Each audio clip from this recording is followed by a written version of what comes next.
천지 만물을 창조하시고 또한 주관하시며 섭리하시는 하나님 아버지, 오늘도 이 밤에 하늘로부터 비가 내림으로 인하여 모든 대지가 적셔지게 되고 또한 모든 건조했던 기후들이 다 촉촉하게 변하여 산불에 대한 부분들 또한 하나님께서 해결하여 주시니 감사합니다.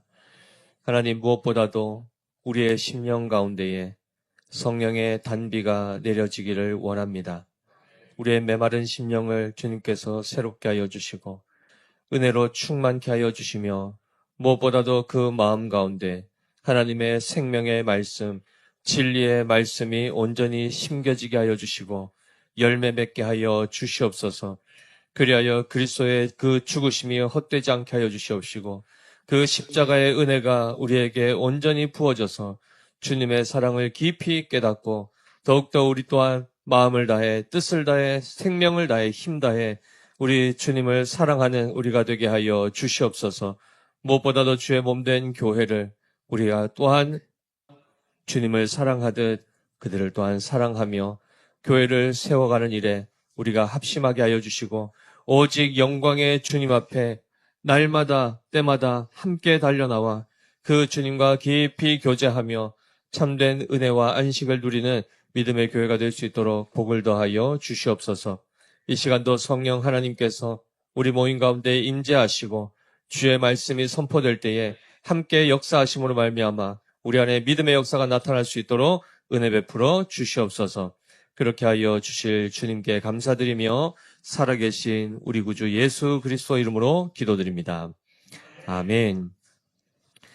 오늘 우리에게 주시는 하나님의 생명의 말씀은 마태복음 5장 17절에서 20절까지 말씀입니다.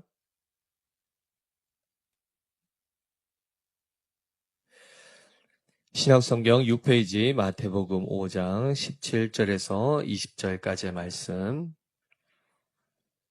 오늘 말씀 우리 함께 한 목소리로 합독하겠습니다.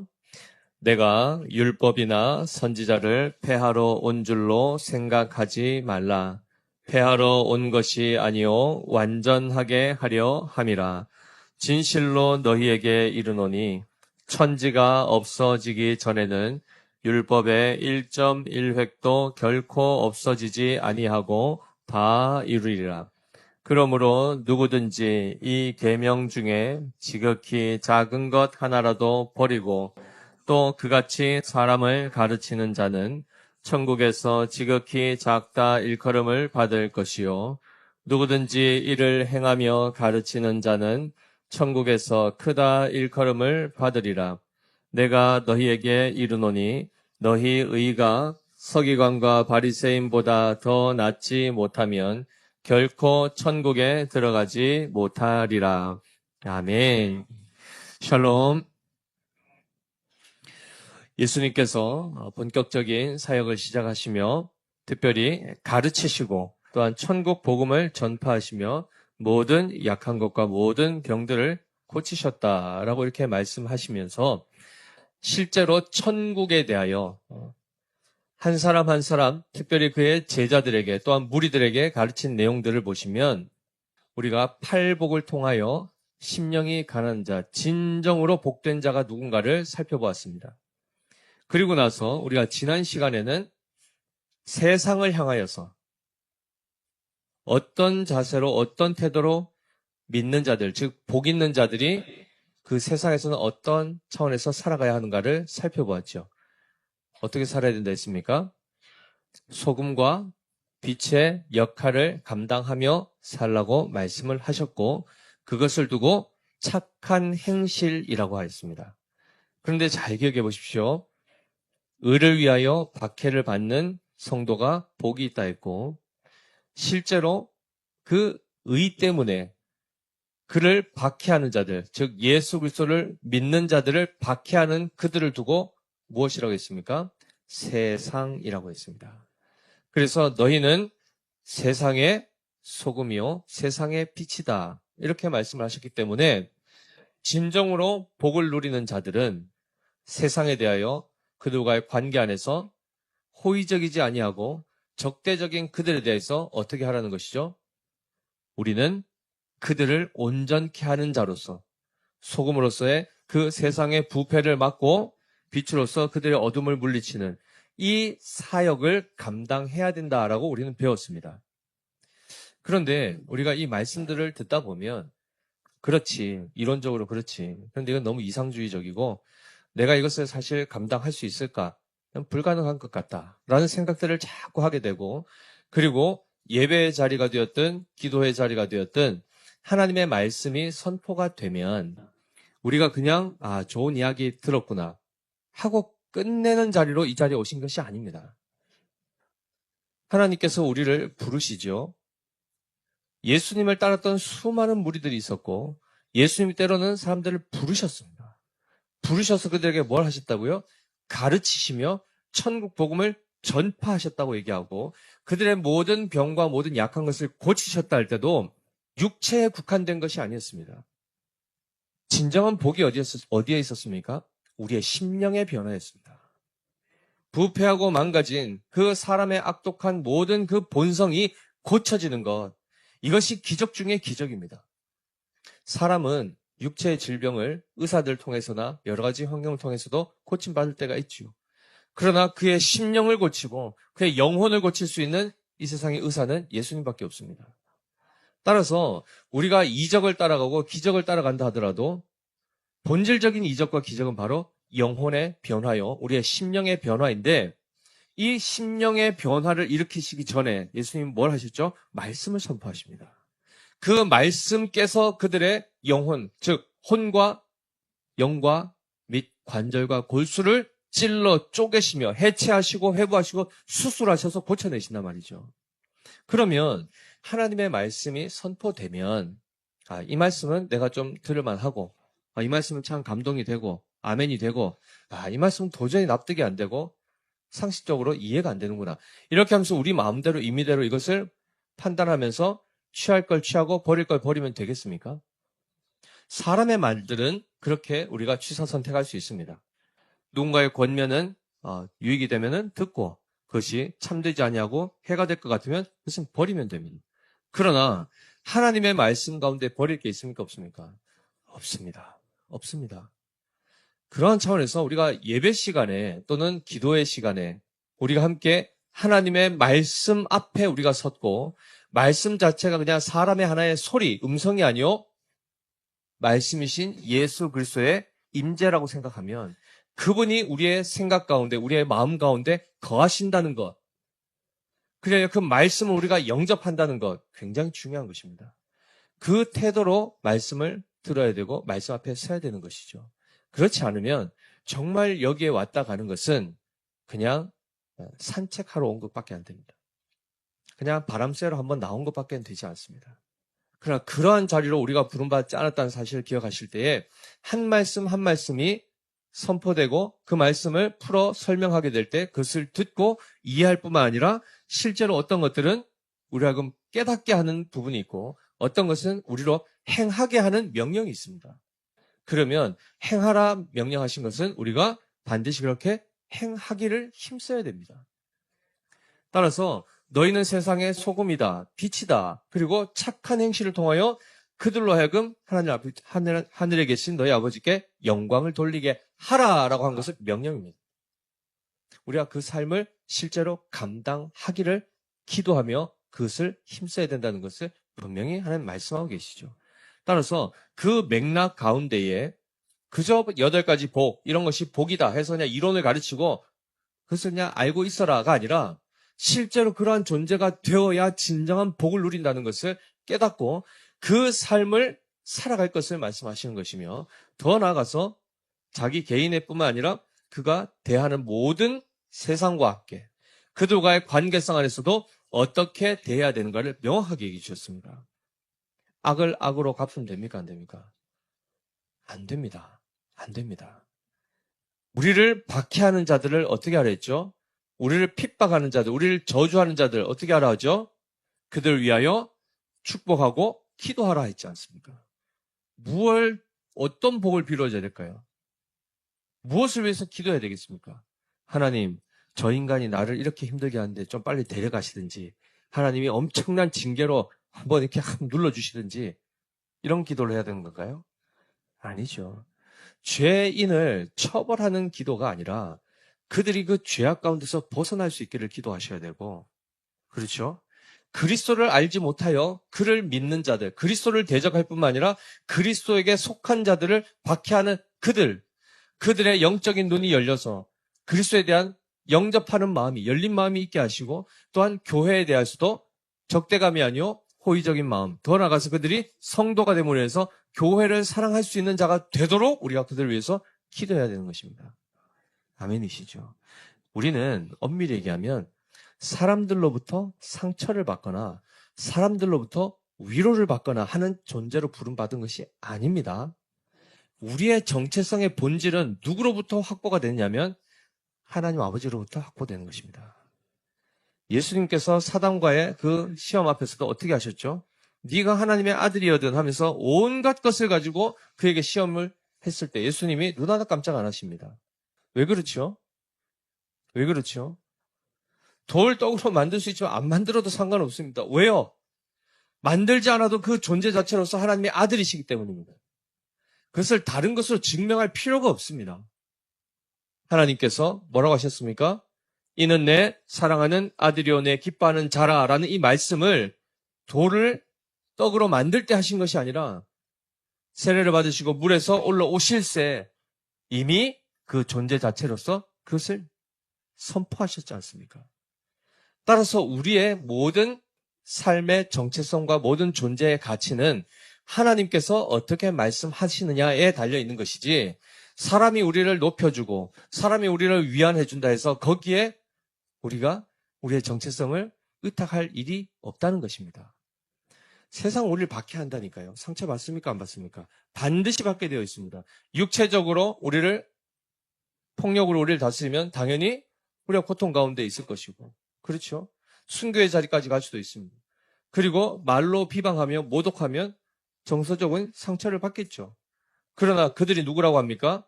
세상이라고 합니다. 그들 앞에 우리는 어떤 존재죠? 소금과 빛입니다. 그들과 똑같은 수준에서 그들을 대항하거나 싸우지 마십시오.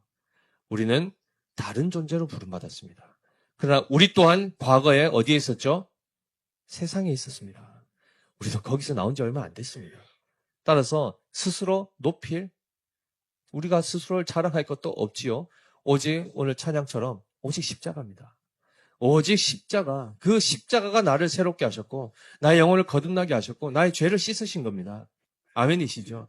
이런 차원에서 하나님의 이 말씀이라는 것은 진실로 우리에게 생명을 주고 바른 길로, 생명의 길로, 진리의 길로, 의의 길로 인도하시는 말씀입니다. 그러한 차원에서 보시면 오늘 17절 보십시오. 예수님께서 제자들에게 이렇게 말씀합니다. 내가 율법이나 선지자를 폐하러 온 줄로 생각하지 말라. 폐하러 온 것이 아니요 완전하게 하려 함이라 라고 말씀하시죠. 이 부분에 있어서 우리는 성경을 통해서 예수님이 누구신가, 예수님이 무슨 일을 하시는가, 그 음성에 귀 기울여야 됩니다. 그럴 때 예수님은 내가 이 세상 가운데 왔는데 내가 이 세상에 온 목적은 이것 때문에 왔다라고 얘기하십니다. 그게 무엇입니까? 무엇이었습니까? 율법이나 선지자를 완전하게 하려고 오셨다라고 말씀하십니다. 자, 그러면 여기서 얘기하는 율법과 선지자는 뭘 얘기합니까? 구약 성경 전체를 얘기합니다. 그리고 구약의 시대 전체를 이야기하는 것입니다.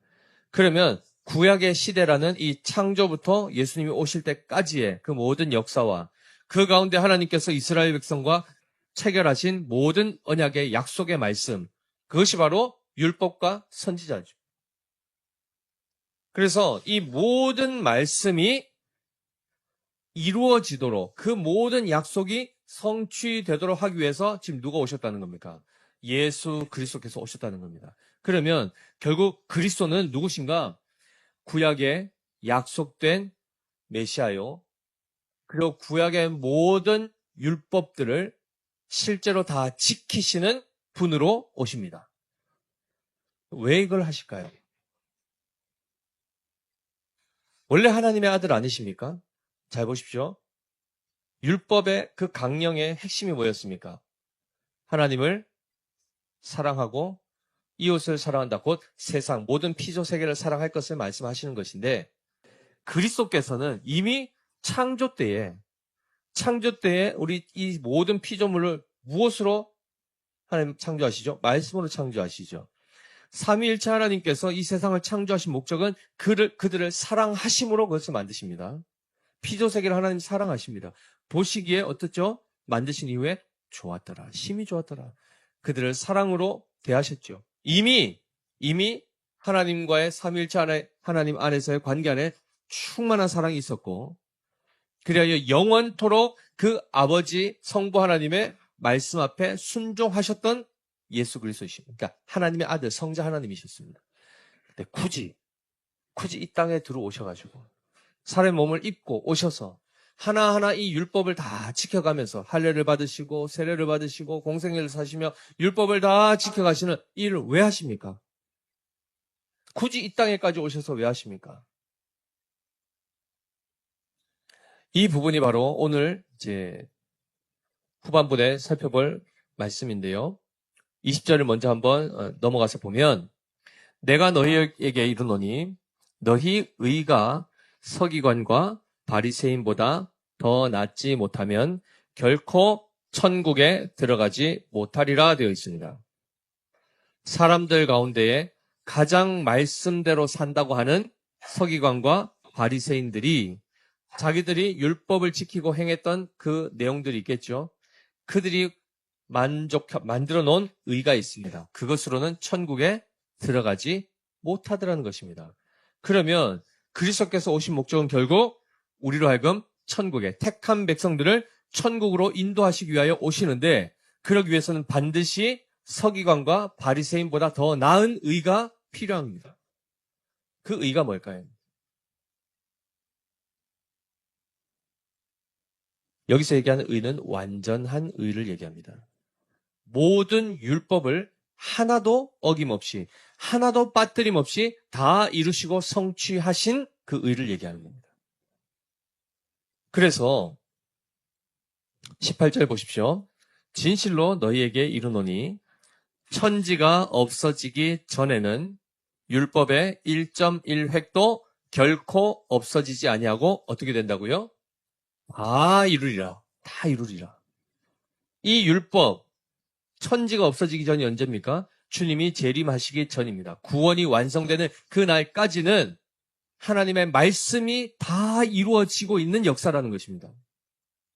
창조부터 주님의 재림 때까지의 이 모든 역사는 결국 사람들은 뭐 정치적으로나 뭐 사회 문화적으로 교육적으로 각자 알아서 자기의 삶들을 역사를 이루어가는 것처럼 보이지만 궁극적인 역사는 뭐죠? 하나님의 말씀이 이루어지는 역사라는 것입니다. 우리가 그것을 받아들이든 겉배쳐가든 관계없이 하나님의 역사는 끊임없이 지금도 이루어지고 있습니다. 그 가운데서 이것을 실제로 이루시고 성취하실 수 있는 분으로서 지금 예수님이 오시는 겁니다. 하나도 어김없이. 그러나 모든 인간은 이 가운데 아무리 잘해도 99점입니다. 100점이 나올 수가 없습니다. 99점도 대단하죠. 그러나 천국에 들어갈 수는 없습니다. 왜냐하면 커트라인이 100점이거든요. 만점자만 들어갈 수 있도록 하나님이 아주 높은 기준을 세워놨습니다.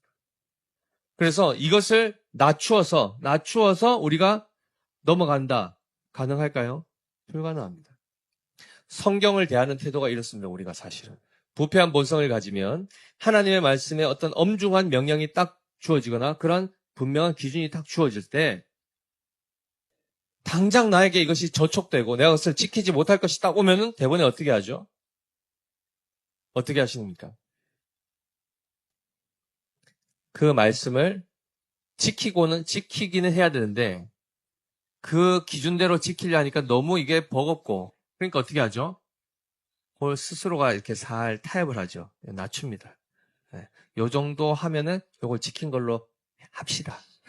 누구하고 합의를 한지 모르겠지만 하여튼 그렇게 해서 그걸 나는 지켰다. 이렇게. 그래서 보시면 베드로가 제자들이 뭐라고 하죠? 예수님 용서하라 그러니까 어떻게 합니까? 7번 하면 됩니까? 이렇게 나오지 않습니까? 예수님 뭐라고 하셨습니까?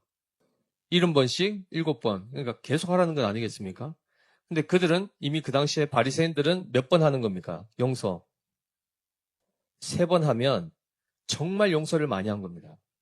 근데 오늘 본문처럼 서기관과 바리새인보다 너희가 더 의로워야 된다 하니까 7번 어떻습니까? 7번 주님. 해서 7번까지는 이제 더 자기들 인심을 썼죠. 그러나 예수님의 기준은 뭐였습니까? 계속해서입니다. 숫자의 제한 없이, 수의 제한 없이, 끊임없이 용서하고 사랑하라 했는데 그들은 어떻게 했죠? 70번씩 7번을 7번으로 줄였고 바리새인과 서기관들은 3번으로 줄였고 그것도 안 된 사람들은 도저히 용서 못해 하면서 그리고 살아가고 있는 겁니다. 한마디로 하나님의 이 기준을 지킬 자가 있습니까? 없습니까? 없습니다. 없습니다. 이것이 인류의 비참함이요 우리의 한계입니다. 그럼에도 불구하고 끊임없이 우리는 보통 표들 뭐라고 하죠? 할 수 있다. 하면 된다. 하면 된다. 도대체 뭘 하겠다는 건지, 그죠? 천국에 들어갈 수 있습니까? 없습니까? 성경은 절대 자기의 의로, 자기의 노력으로 들어갈 수 없다라고 얘기합니다. 예수님 믿지 않은 분들 중에 착한 분 있습니까? 없습니까? 있다고요? 도대체 그 기준이 뭡니까? 무엇을 보고 착하다고 합니까? 아까 말씀드렸지 않습니까? 하나님의 기준에 의하면 착한 사람, 선한 사람 있습니까? 없습니까? 의인이 있습니까? 없습니까? 한 사람도 없다고 성경은 얘기합니다. 그럼 도대체 착하다는 기준이 뭡니까? 그냥 괴롭혀도 그냥 이렇게 하고, 그죠? 좋은 게 좋고, 그렇죠? 그리고 나한테 큰 소리 안 내고, 그냥 이렇게 조용조용 사는 사람들. 괴롭히면 괴롭힌 대로 그냥 괴롭힘 당하고. 그런 사람들 우리는 보통 착하다고 하죠. 그렇죠? 아니면 남한테 좀 이렇게 도움을 많이 주는 사람들을 착하다고 하죠. 그러나 하나님의 기준에는 턱없이 부족한 것입니다. 그분들 가만히 있으니까 착한 것 같지만은 그분들의 빨간 버튼 한번 눌러보십시오. 어떻게 하실 것 같습니까? 오죽하면 속담에 뭐라고 하죠? 지렁이도 밟으면 꿈틀거린다지 않습니까? 그 미물로. 인간은 착하지 않습니다. 성경의 선언입니다. 근데 우리는 끝까지 어떻게 하죠? 인간의 위대함을, 그래도 인간은 뭔가를 할 수 있을 것 같고, 인간을 높이고, 그러지 않습니까? 이 부분에 있어서 우리의 민낯이 드러나는 것입니다. 율법의 1.1획도 결코 없어지지 않냐고 다 이루실 분이 누구십니까? 예수 그리스도밖에 없습니다. 그래서 이미 그분은 의로우신 분이신데 우리에게 그 의를 덧입혀주기 위해서 이 율법의 모든 것들을 다 지켜내시고 그 의를 확보해내십니다. 그리고 나서 그 의를 가지고 어떻게 하시죠? 죄인에게 전가시켜 주십니다. 그 의를 나누어 주시고 넘겨주십니다. 그래서 죄인을 의롭게 하시는 역사, 그 사역을 지금 이 땅 가운데서 이루고 계신 겁니다. 그래서 잘 보십시오.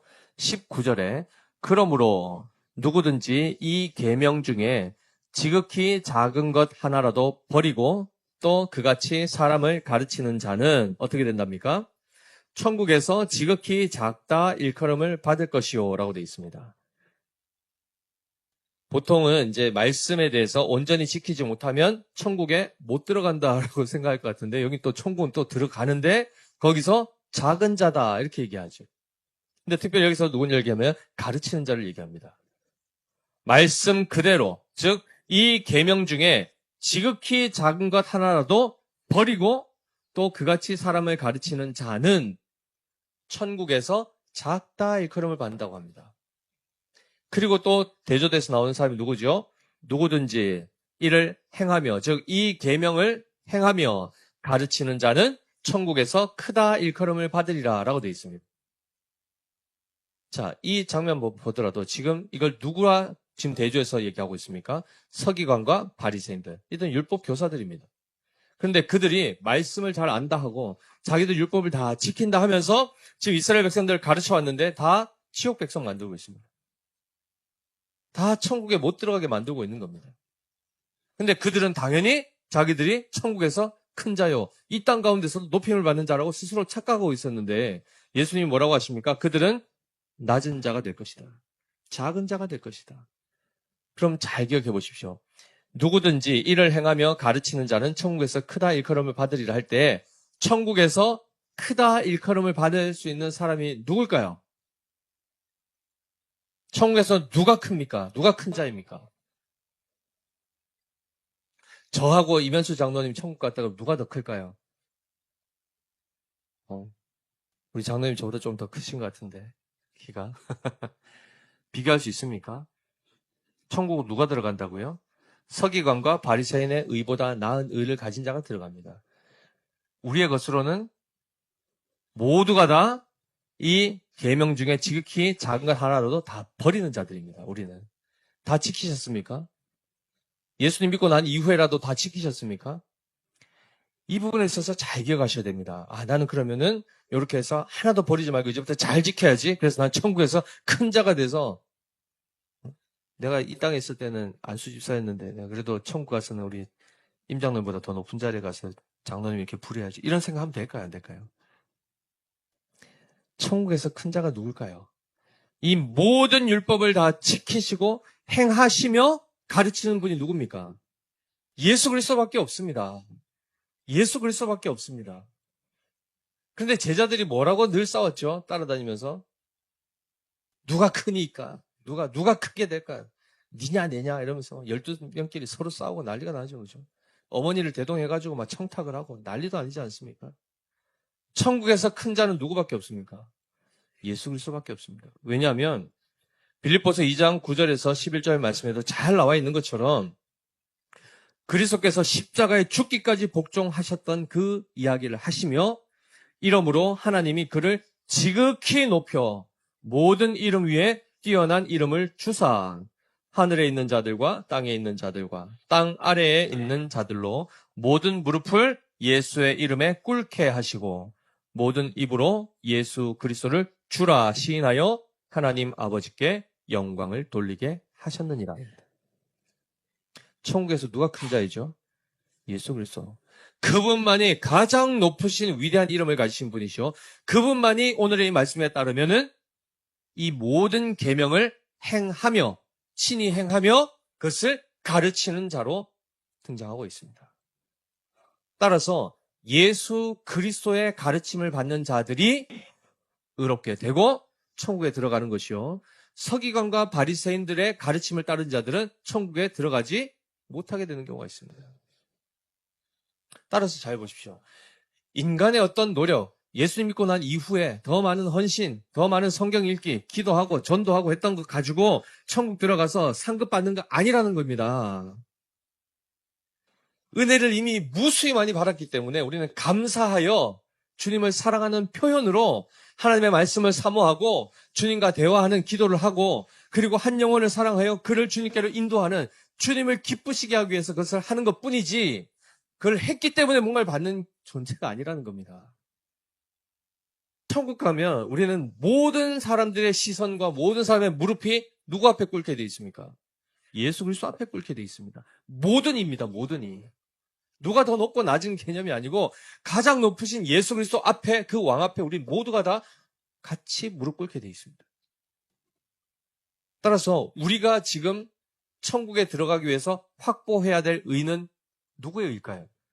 오직 예수 그리스도의 의입니다. 오직 예수 그리스도. 그래서 이 의에 대해서 로마서 10장 4절에는 이렇게 말씀하고 있습니다. 한번 띄워주십시오. 로마서 10장 4절 말씀 같이 읽어보겠습니다. 그리스도는 모든 믿는 자에게 의를 이루기 위하여 율법의 마침이 되시니라 라고 되어 있습니다. 누가요? 그리스도는 모든 믿는 자에게 의를 이루기 위하여 율법의 마침이 되셨다. 더 이상 더 지켜낼 것이 없을 만큼 완전하게 모든 것들을 완성하시고 성취하십니다. 그리하여 그 하나님 앞에 율법을 지켜 천국을 상속받는 지난번 말씀드렸던 행위 언약을 유일하게 지켜내십니다. 사람의 몸을 입고 오셔서 사람으로서 지켜내십니다. 그리하여 그 의를 가지고 그가 유업으로 물려받은 모든 천국을 그 왕권을 누구에게 주신다고요? 그를 믿는 자에게, 그를 믿는 자에게, 그리하여 그에게 속한 자에게, 그리스도로 옷 입어 그리스도의 의를 덧입은 자들에게 그 모든 혜택을 주신다는 것입니다. 어떻게요? 값없이, 값없이. 자랑할 게 있습니까, 우리에게? 없습니다. 그 은혜와 긍휼을 베푸신 그 주님을 왜 저 사람한테 은혜 안 베풉니까 하면서 따져들 우리가 뭐 자격이 있습니까? 없습니다. 우리 또한 어둠 가운데 천국에 들어갈 수 없던 자들이었습니다. 스스로 자기를 높이면서 자기 자랑하면서 늘 사람들 시선 의식하면서 살았던 우리들이었습니다. 근데 그 모든 것으로부터 자유케 하시고 우리의 의가 아니고 오직 예수 그리스도를 믿고 의지하는 이 원리를 가지고 참된 자유와 기쁨 가운데 천국을 바라며 살아갈 수 있도록, 그래서 수고하고 무거운 그 율법의 짐에서부터 벗어나고 그리스도와 멍에를 메고 그 주님과 동행하고 동거하며 살아갈 수 있는 복을 하나님께서 값없이 주셨습니다. 돈 주고 살 수 있는 게 아닙니다. 그 은혜를 받은 우리는 하나님 앞에 감사할 수밖에 없는 것이죠. 또한 서기관과 바리새인들의 의보다 더 나은 의를 이미 입었기 때문에 우리의 이후의 삶은 어떻게 될까요? 앞서 얘기했던 바로 팔복에서 나왔던 그 심령의 변화가 일어나는 겁니다. 그래서 마음으로부터 긍휼함이 있고 마음으로부터 관용함이 나오고 마음 깊은 곳에서부터 겸손함과 온유함을 우리는 경험하게 되는 겁니다. 새로운 존재가 된다는 겁니다. 그러면 당연히 그 삶에서 어떤 모습이 나타날까요? 온유한 행실로 나타난다는 것입니다. 서기관과 바리새인들은 마음은 여전히 악독으로 가득 찬 채 겉으로만 그런 척했다는 겁니다. 착한 척했다는 겁니다. 천국 들어갑니까? 못 들어갑니까? 못 들어갑니다. 그 의 가지고는 못 들어갑니다. 따라서 그리스도를 제대로 알고 믿은 자들은, 그 의 안에 살아가는 자들은 실제로 그리스도의 형상으로 우리의 모든 전 인격이 변화되게 되어 있습니다. 그 변화된 그 마음과 그 변화된 가치관과 생각을 가지고 하루하루 주어진 삶들을 하나님께서 명령하셨던 그 정체성과 사역, 사명을 가지고 살아가는 것입니다. 그럴 때 용서할 수 없던 자들도 용서가 되는 겁니다. 나에게 상처 준 사람을 위해서도 거기에 매이지 않고 그것에 막 스트레스 받지 아니하고 그를 위하여 오히려 넉넉한 마음으로 축복해 줄 수 있는 이 영적 여유가 생긴다는 겁니다. 이것은 초월하고는 관계가 없죠, 어찌 보면. 근데 더 놀라운 것은 우리는 거기에 별 관심이 없다는 겁니다. 주님은 이 일 하기 위해서 오셨는데 우리는 그건 말고요. 그건 말고 일단 이거부터 해주십시오라고 하면서 하는 거 보면은 다 다른 겁니다. 내가 좀 무시 안 당하게 해주십시오. 내 자존심 좀 제발 좀 지켜주십시오. 이거 하고 있습니다. 보통 이렇게 오랜만에 만나는 지인들 만나시면 뭐 보통 이제 동창회라 그러죠, 그죠? 동창회 한번 나가보시면은 갔다 오시면 어떻습니까? 다녀오신 경험이 있으면 멀쩡하게 하루 또 이렇게 잘 보내고 있다가 뭐 가정 안에 평화가 있다가 동창회 딱 갔다 왔는데 그 집에 딱 오면 어떤 일이 발생하죠? 갑자기 난리가 나죠, 그죠? 왜냐하면 거기 간 사람들이 다 뭐합니까? 다 자기 자랑하러 오지 않습니까? 다 자기 자랑 뭐 자랑하고 있으니까 자기도 자랑할 게 있었으면 다행인데 없으면 어떻게 하죠? 집에 와서 갑자기 남편이 이 인간만 안 만났어도, 그죠? 그때 내가 제정신이 아니었지. 별 생각을 다 하죠, 그죠? 온갖 것에 그렇게 사람의 영향을 받아서 결국은 와서 한다는 얘기가 이제 가정의 평화를 다 깨고, 그죠? 갑자기 냉기가 퍼지면서 냉장고 문도 안 열었는데 추워 죽겠죠, 그죠? 이러한 삶들이 우리 안에 끊임없이 도사리고 있다는 겁니다. 근데 누구도요? 그리스도인들조차도 그러한 가치와 그러한 비교의식, 그러한 세상의 것들 때문에 비교당하면서 상처받고 속상하고 열받고 그래서 삶을 다 어그러뜨리면서 그러면서 와서 하는 기도가 뭡니까? 저 사람한테 거 나도 좀 주세요. 이거 하고 있다는 말이죠. 내가 쟤보다 못나서 내가 왜 이 삶을 살아야 되는가? 지금 주님이 우리에게 뭘 원하시고 계신지를 보셔야 됩니다. 어떤 이적을 베풀기를 원하시는지를 보십시오. 심령이 가난 자 되셔야 됩니다. 의에 줄이고 목마른 자 되시라고 하는 겁니다. 온유한 자 되시라고 합니다. 성경은. 겸손한 자가 되고 화평케 하는 자가 되라 하십니다. 더 나아가서 세상에 대해서, 원수와 같은 자들에 대해서 넉넉함으로 그들을 품어내라고 하십니다. 이걸 누가 하셨습니까? 그리스도께서 이루셨지 않습니까? 지금 우리가 여기 있는 것 자체가 원수되었던 우리를 주님이 그 긍휼로 오래 참으시고 우리를 품어주셨기 때문에 우리 여기 지금 있는 겁니다. 도망가면 잡아오시고, 그렇죠? 그렇게 하면서 여기까지 인도하셨던 그 주님의 사랑을 받은 자로서 우리 또한 우리를 힘들게 하는 분들 있죠. 뭐 우리의 자녀가 됐든 남편이 됐든 아내가 되었든 부모가 되었든 형제든 누구든 간에 그들에 대해서 우리가 해야 될 사명은 빛과 소금이요 그리스도의 의를 힘입어 천국 백성답게 넉넉하게 그들에게 주님의 모습으로 사랑하고 사는 겁니다. 그래서 이 마지막 명령이 있었기 때문에 설교 초반부에 그렇게 많은 전제를 깔았던 겁니다. 제발 말씀 듣고 한 귀로 듣고 흘리지 마십시오. 이건 우리가 할 수 없는 것을 주님이 말도 안 되는 것을 요구하는 것이 아닙니다. 할 수 있도록 이미 그리스도께서 우리 안에 거하시기 때문에 가능해진 것이라는 것입니다. 이 복을 누리시고 이 영광을 누리십시오. 우리는 이제는 더 이상 죄의 종로로 사는 자들이 아닙니다. 의를 위하여 부름을 받았고 의를 향하여 나아가는 자들 아닙니까? 아멘이시죠? 그래서 베드로 후서 1장 1절에 베드로가 흩어져 있는 많은 성도들에게 이렇게 말씀합니다. 베드로 후서 1장 1절 말씀 같이 읽겠습니다. 자, 시작. 예수 그리스도의 종이며 사도인 시몬 베드로는 우리 하나님과 구주 예수 그리스도의 의를 힘입어 동일하게 보배로운 믿음을 우리와 함께 받은 자들에게 편지하노니라고 되어 있습니다. 우리 안에 높고 낮음이 있습니까? 우리 안에는 높고 낮음이 있습니까? 저기 뭐라고 표현되어 있습니까? 예수 그리스도의 의를 힘입어 그 다음에요.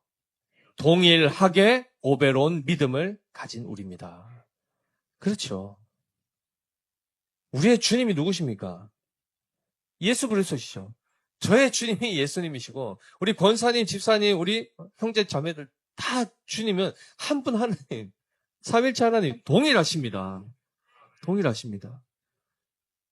따라서 그 동일한 믿음 안에서 동일한 그리스도의 의를 힘입은 자로서 그리스도인답게 사시라는 겁니다. 그리고 이 일을 위해서 주님께서 먼저 이 모든 의를 다 이루셨고 우리가 그 의를 행하면 천국 가는 게 아닙니다.